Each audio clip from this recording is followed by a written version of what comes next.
Good afternoon. Phil Lindeman with your Krystal 93 News for Mountain Comfort Furnishings and Design. A wilderness local is shocked and saddened to learn a hunter harvested a female moose near the Salt Lick Trail system over the weekend.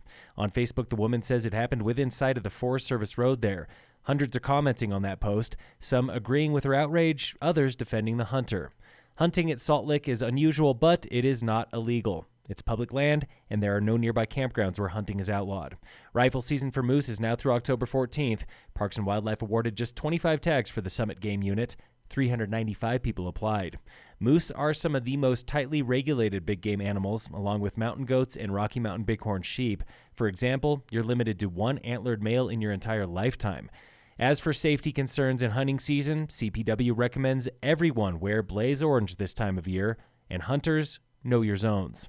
We're learning more about a snafu at Breck's newest affordable apartments, Vista Verde II, built and managed by Gorman and Company. They did confirm that they had sent out some emails in error. That was Lori Best, housing director for the town. This individual was supposed to move in, but when they got to the property to move in, they were then told that they were over income for the unit. Half of those apartments are reserved for people earning less than 80% of area median income. We've heard from Gorman that they think it was 3 or 4 where people actually received an email, told them they were in, and then for their income verification were not able to lease them the unit they thought they were going to get. Gorman has promised to work with these distraught residents and get them housing ASAP.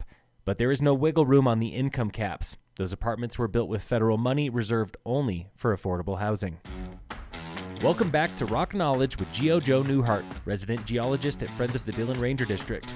Today, Geo Joe has taken us back 320 million years to the Ancestral Rockies, the great-great-granddaddy of the mountains we know today. South America collided with North America about that time. And that collision impacted the continent by setting up a bunch of blocks that were uplifted and blocks of continental crust that were downdropped. This tectonic collision happened around what is now Mexico, but created 2 massive uplifts here in Colorado. One was named by geologists that first started describing it. They call it Front Rangia, which is real unique. The other block they called Uncompahgre, which is of southwest Colorado, southeast Utah. You will find evidence of the Ancestral Rockies all around us. The red rocks you see at Red Rocks, the Fountain Formation down around Colorado Springs with Garden of the Gods and all that stuff, these were red sandstones that were shed off the front part of that Front Rangia. Here, the Gore Range Fault was the western side of this Front Rangia block. And the evidence?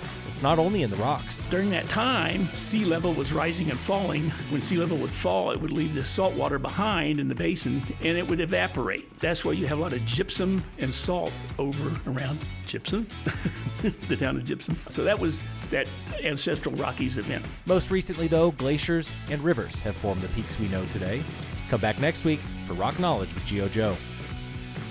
Local fire danger remains very high with no fire restrictions in Summit County. Fire experts and county commissioners review the fire ban tomorrow. It's likely they will give us a burn ban until the snow falls. Wildfires in neighboring states are burning fast and large this dry autumn. One fire east of Salt Lake City has burned 15,000 acres in 8 days. Another fire in northern Wyoming scorched 73,000 acres in 9 days. And in local sports, today, Summit High golfers, they were at the state tournament in Grand Junction. Stay tuned, we'll have results. Phil Lindeman, Krystal 93 News.